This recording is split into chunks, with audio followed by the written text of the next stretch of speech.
What's poppin', dogs? Mr. Allen here. We're about to graph this dope rational function f of x equals x minus 3 over x squared minus 5x plus 6. Now, the first thing I got to do here, man, is I got to factor that denominator. I want to see if anything can simplify. I still have x minus 3 up in my numerator, but my denominator, what multiplies to positive 6 and adds to negative 5?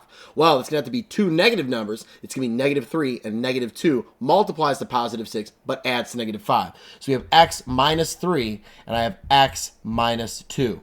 The x minus 3s are going to cancel, and now I get this simplified function. I'm going to actually write it right over here. We're going to have f of x equals 1 over x minus 2. All right, so I need to have that 1 over. There's nothing left up in my numerator, but there is a 1 up there, right? It's not a 0 up there, it's a 1.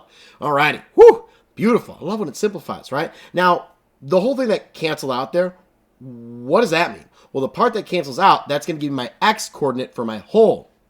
So my whole is going to be at 3 comma something. I don't know what that something is, but I have an x coordinate, right? If I have an x value, I can plug that in to get my y value. That'll work anytime as long as there's a y value that actually exists, right? All right, so if I throw x in there, 3 in there for x, I'm going to have 1 over, so I'll have 1 over, it's going to be 3 minus 2, right? Really tiny there, sorry, it's really small. 1 over 3 minus 2, that's 1 over 1, which means I'm going to have 3 comma 1 for that whole. Beautiful, wonderful. I can plot that, 3, 1, open circle. We have a lovely whole right there. Okay, cool. Already got a piece of my graph ready to go. Let's see, what else can we do? How about my y-intercept, right? Y-intercept is easy to get from my original form or even the simplified form here. Generally speaking, I go with the original, especially if nothing cancels out and I'm dealing with factors, because it's easy to throw a 0 in for all my x's, get negative 3 over 6, which is negative 1/2. The same would happen here with my simplified form. So to each their own, whatever you want to do here. But I'm going to throw in 0 for x. My output is then negative 1/2. So I get 0, negative 1/2. 0, negative 1/2. Boom, right there. Excellent. That's my y-intercept. How about asymptotes? Let's see here. Vertical asymptote.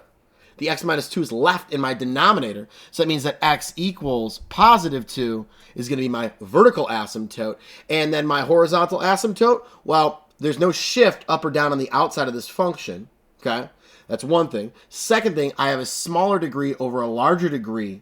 So that means it's going to be y equals 0. So it's y equals 0. Now, if a number was added after the fact, like it was like plus 6 or plus 2, then it would shift that horizontal asymptote up or down. But because this one has a small degree over a larger degree and there's nothing else added, it's going to be y equals 0 for my horizontal asymptote. Lovely. Let's graph those. So I'm going to have y equals 0. I'm going to go just slightly above it right there just so it doesn't, the markers get all, bleh, right? So I don't want to do that. All right, and then we got x equals positive 2. So it's going to be looking like this dog right here. Beautiful. Fantastic. Don't forget to graph your asymptotes, okay? We got to have those bad boys graphed. Dash lines, arrows, they are awesome. All righty. Let's see. We got a point on either side of my asymptote, right? So that's pretty clear as to where this graph is going to be. Most of the time, we'll ask you for 1 point on either side, especially like a y-intercept. You could even plug in 1 right here. You'd have 1 over 1 minus 2, which is negative 1. So you'd have like 1, negative 1 if you really wanted another point. Totally up to you on that one, unless it says, you got to plot a certain amount of points on your test or whatever. But I think that's plenty. Most teachers would accept, 1, maybe 2 points on either side. Cool, cool, cool. We know exactly where it is. We know that it approaches that horizontal asymptote. It's approaching that vertical asymptote, right? Those are all the key elements of a rational function. Asymptotes, holes, y-intercept, all right? Now, on to my domain. My domain is all real numbers, except x cannot equal what? What's x not allowed to equal? Well, I got to look at my denominator, the whole denominator before I even canceled. X cannot equal positive 3, and x cannot equal positive 2. So we'll say 2 and 3 there for my domain. Beautiful, fantastic, and wonderful. All right, how about my range? So sometimes range is easier to write with interval notation or an inequality, especially if they're both going like up or both going down. Here, they're going opposite directions, right? So I'm going to use the same kind of notation here, like part of like a set builder notation, right? I don't do the whole set brackets, okay? I don't do the fancy teacher brackets. I don't need to be that bougie about mathematics. I'm just telling you what it's not going to equal, right? Straight to the point, America. All right, so I don't want to equal 0 for my y values. But then there's also that hole there. I got to omit the y value from that whole, which is 1. So I'm going to say y cannot equal 0, my horizontal asymptote, and the y coordinate of that whole. There it is. Dang, man. That's pretty dope. What about like a little bit of, because I know you're like, we can't end it here, man. We can't end it here. You guys want some end behavior. I can feel it. I can feel it. All right. So let's see here. End behavior. As, I'm going to use a completely different color. We'll go blue. All right, blue.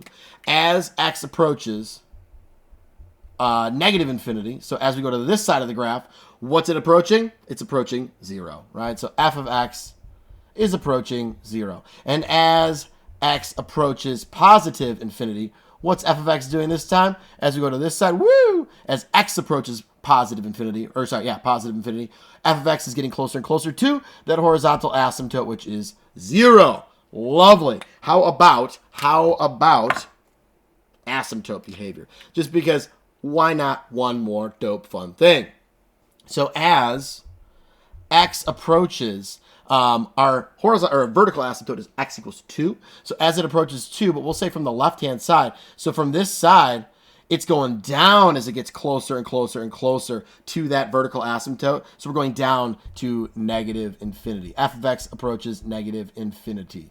Excellent. And the last one, just going to fit, as x approaches positive 2 from the right side. So from over here, what's it doing? It's shooting up. That means that f of x is going to positive infinity. Beautiful. All right, now important thing to note. The blue here, that is end behavior. Okay, what's happening on the ends of the graph, okay? End behavior. The yellow, or whatever color, I think it's yellow, all right, neon yellow. This one here, that is asymptote behavior, behavior near the asymptote. Those are two different things. Yes, the notation looks very similar, right? But they are asking for different things. So if you're asked on a test for end behavior, it's the blue. If they ask you for asymptote behavior, that's the yellow one right here, where it has the from the left and from the right notation with it, all right? That's pretty dope, man. That's awesome. That's super fun, and that's a lot. All right, I'll see you later.